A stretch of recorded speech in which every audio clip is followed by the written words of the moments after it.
Hello! Welcome back to the Creative Wild, and on this episode of Field Notes and Favorites, we are honoring AAPI Month.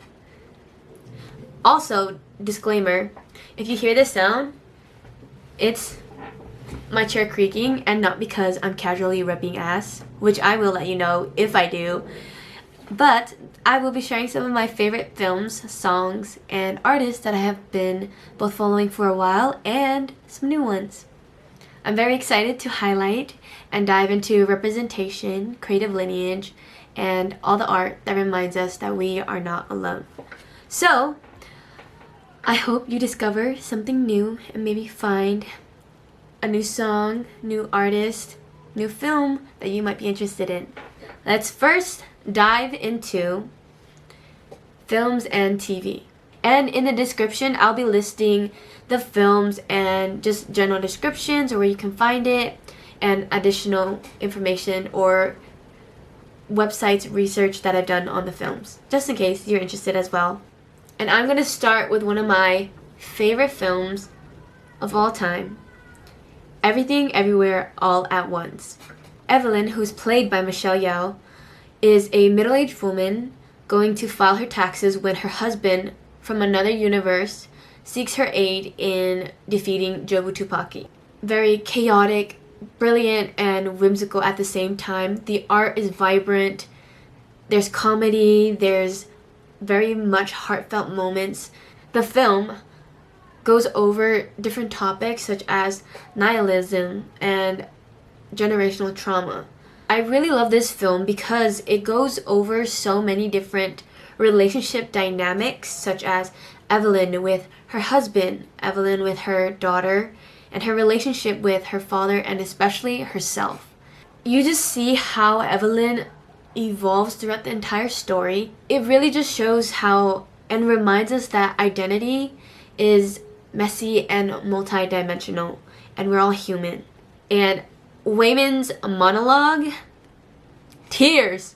And I do think they did such a great job with casting in Everything Everywhere All at Once. Speaking of my favorite movies, recently I've been seeing a lot of South Asian films and TV series. I was on Amazon just scrolling because I wanted to watch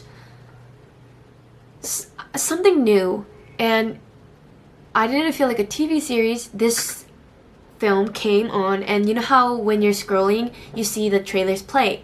I was like, why not? Because it looked interesting. Played it. It was the best decision of my life. The cinematography in this film is incredible.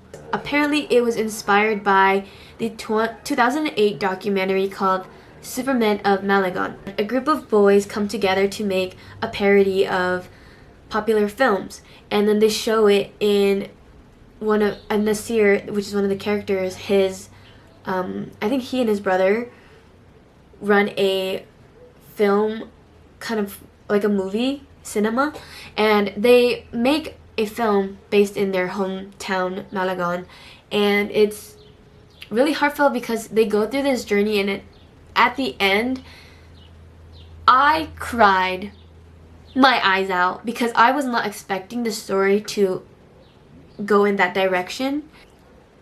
I would say the film really is one of the definitions of I almost forgot that this was the whole point, because you see these characters kind of go through these conflicts and internal struggles to in the end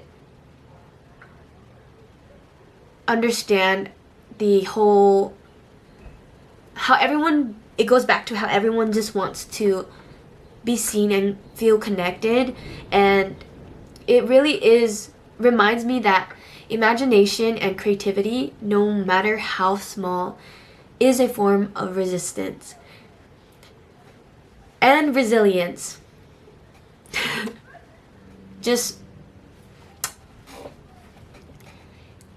And then speaking of South Asian films and TV series, there's this new TV series on Hulu called The Deli Boys. And on IMDB, it's described as a pair of pampered Pakistani-American brothers lose everything when their convenience store magnate father suddenly dies. they are forced to reckon with their baba's secret life of crime. It's really fun, chaotic, and it really does blend immigrant family dynamics with crime comedy very well. I love just watching them do the dumbest stuff but pulling through when it counts. And just seeing South Asian characters in roles that aren't just model minority tropes, like, it felt very refreshing to see, because I do think that at least like recently, and not just recently, but I think there is some films that are trying to portray representation and diversity, but they make that the whole point. And I don't like, they're just trying to shove like diversity in your face without adding any depth to the characters or humanity to them. So lately I feel like I've been seeing a lot more films and series that have been weaving culture into the storyline that doesn't make it feel like the focus, where like, oh, like being Asian is that whole storyline of the film. Like, no, it's a big part of the intersectionality of it all, but it's not the main point. It's that these people are humans and they experience these things, and their culture, this is how a part of their culture impacts their narrative and perspective. And with films, one called Summer of '69, and Abby is the main character. She seeks to impress her crush by learning a specific sexual position, 69, enlisting a stripper's help, and her name is Santa Monica. She realizes true self-discovery and lasting friendship are more valuable. So Abby and Santa Monica develop their friendship, and it evolves into a sort of big sister, little sister dynamic in a very also comedic but heartwarming way. And now we are going into music. So this first artist, I found when I was in sort of a musical rut. I was like, okay, let's do a palette cleanser, and maybe this is some time to discover some new artists, some new music. So I went on Spotify and just started looking at different countries' playlists. Spotify Thailand, Spotify India, and this is how I came across Anuv Jain. He's a singer-songwriter from India, and I believe the first song I heard from him was called Husna. And I'll read you a little bit of the English translation. So, in the verse 2, I'll start with verse 2. He says, I admit that the world is crazy for you. Maybe that's why you didn't realize that I'm enough for you. Look, tired of this world, why do you come here pretending to be innocent? What even am I to you? Then why, and this is the chorus, then why do you come here wanting to make me cry? If you have come, then please stay, and don't even ask anything about my day. Only your presence is enough for me. And then the post-chorus, yeah, if one day anyone ever reads your story, I don't think that my name would be mentioned anywhere in it. Oh my gosh, okay. And the outro? Look what kind of fate we have. Still can't have you despite wanting you. I'm not even part of this race. Look, what kind of things are here. I even look at the words around here. I don't even belong here. Tell me why. Also, the music video, beautiful, delicious, because the art, oh my gosh, I just have, okay, hold on, the actress in the music video, which I have also linked the music video in the description, her name is Vidushi Kaul, and she captures the feeling of yearning and the ache of loving someone from afar so well. Just the look in her eyes every time. Oh my gosh, it's so good. And I love how intentional Anuv Jain is with all of his work that he puts out. Even the cover art is very intentional with, let me just open it, give me one sec. He says in an interview, which I'll also link below, is that if you look at it, you'll see a girl and a boy, and they are both embracing each other, but you see the girl is actually holding the guy, and the guy's arms are down. He's not embracing the girl, which talks about where they are in that moment in that relationship. It's from a girl's perspective, it's written for a guy, and the guy is not in love with her, but she is. And if you see the guy, he has his foot a part of the floor that extends to the entire world. The guy and the world are the same color, which is green, and the girl is pink. So what I wanted to say is that we are showing his entire world, and she's a part of it, but a very small part of it. And the big chunks of hollowness on the guy and on the world as well. Because of that, incomplete loyalty. She doesn't have him completely. She just has him in parts. The love is hollow and empty.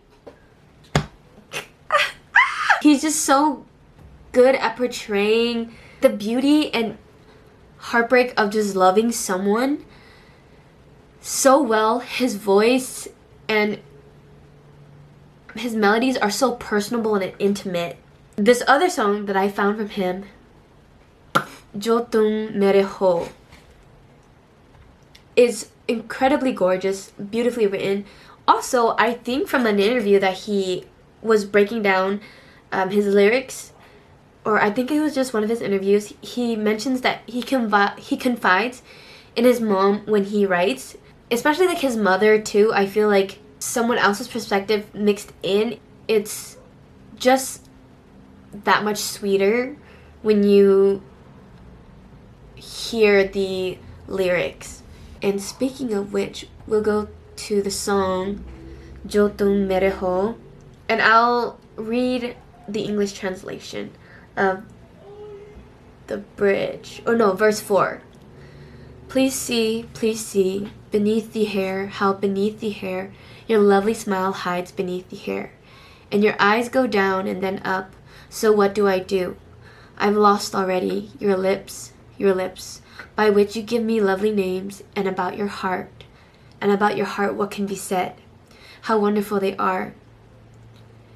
And yes, look here, how two hearts are walking down the aisle, but is it a clear sky or a rainy day again?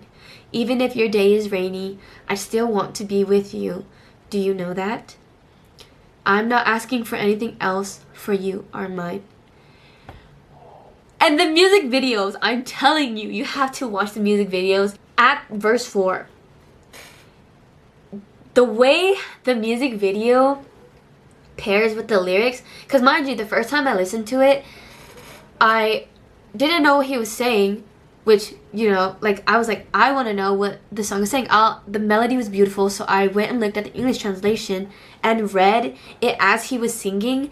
And watching the music video, oh my gosh, it's the harmony, and it was perfect. It was just perfect, because I think he captures feelings in such a poetic and humane way that hurts so good. It's incredible the way he storytells as well. So if you do get the chance, highly recommend. These two songs have really got me by the gorilla grips, man. I'm telling you. This next artist, his name is Jeff Satur, a Thai singer and actor. The first songs I discovered him through is Ghost. And this song, Ghost, gives so much like moving on, loving someone that's not loving you in the same way. And this is verse 1. Looking into your eyes, I can tell your heart isn't in it. Clearly, it's us without you. Used to dream of our wedding, your eyes kept saying goodbye, it's fine. I knew it all well, packing our love and leaving me, every feeling, every word, every memory of yours ain't matter no more. No need for a farewell, no need to tell you've waited. I'm counting in my head, run away and never return. Even if it's not you, it's fine. No need to abide till the end of time. I'll never find where you are, won't find you. And then there's Rain Wedding. And some of my favorite lyrics is, the love I've known gave me fears, haunting me, casting a shadow near, sentencing my heart to a jail of tears. But you came along and freed me, dear. But after I found you, the storms and rains forever changed their tune. Through the storms heavy, leaving me soaked through, while with you will weather the monsoon. And this song, Rain Wedding, he mixes traditional Thai instruments and melodies with a modern take.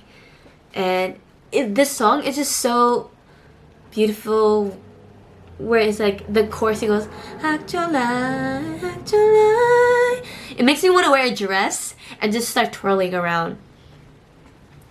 And according to the YouTube comment by @PavalaLand 164, the wedding ceremony in Thailand, all the guests would pour the water on the groom and bride's hands to bless them successful as a couple in life. But the song talking about the love that nobody comes to congratulate, then he assumes that the rain is like the blessing from the angels above.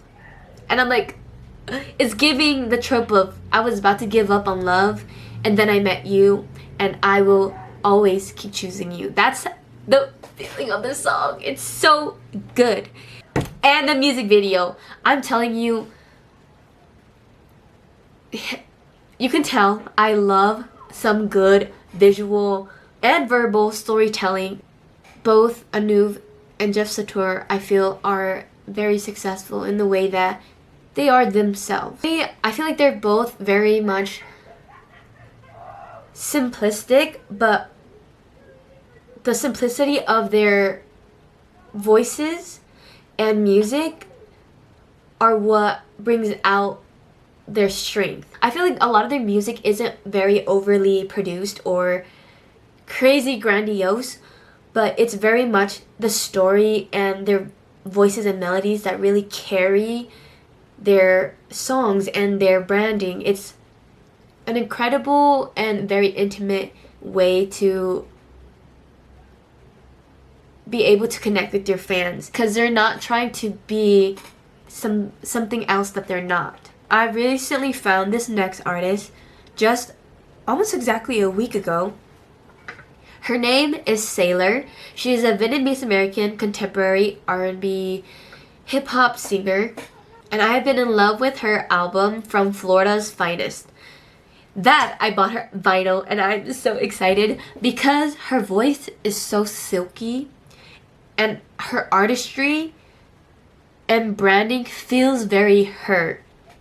She incorporates who she is in everything she does so seamlessly and still manages to weave her sense of humor in her art, like Pookie's Requiem and Your Mother's Son. For example, in Your Mother's Son, she says, I'm the type to put a bounty on your mama kneecap. She had a chance to laugh up at my jokes because they was knee slap.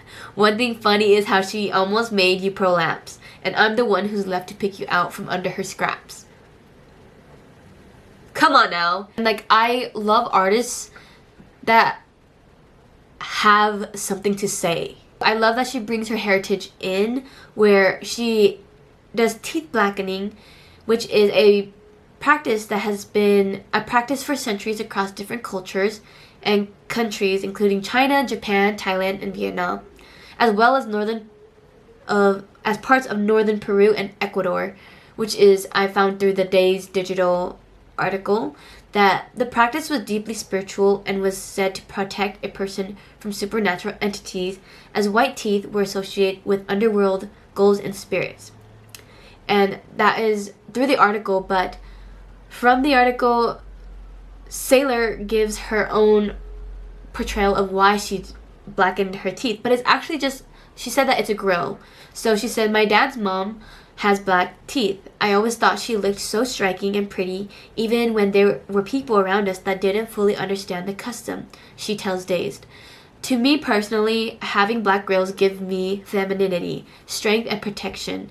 It reminds me of all the women that came before me and the tribulations they had to face in order for me to live my life I have now, and it makes me grateful that I get to express my culture in my own way while paying homage to all the women in my community as well as the place I call home, Florida. I just think that's so beautiful the way she incorporates that to her own visual aesthetics. And it is also a great branding marketing strategy too, because when you first see it, you're like, oh, that's interesting. So it really is an impressionable way to market herself as an artist as well. My favorite songs from her album, From Florida's Finest, is Cut Up. Specifically the one she does on Genius, where she wears her traditional Vietnamese outfit and her baby pink, in her baby pink color. And Sincerity, Will You Lie are my top 3. There's power in being seen and even more power in creating from who you are. These AAPI films and artists that I have highlighted today, I feel have been doing a phenomenal job at doing just that, telling their own story. So please show these artists some love, check them out, and comment and drop your AAPI favorites in the comment sections. Let's celebrate together. I hope you enjoyed this episode of Field Notes and Favorites, AAPI Month edition. Thanks for being here in the creative wild, and I'll see you in the next one.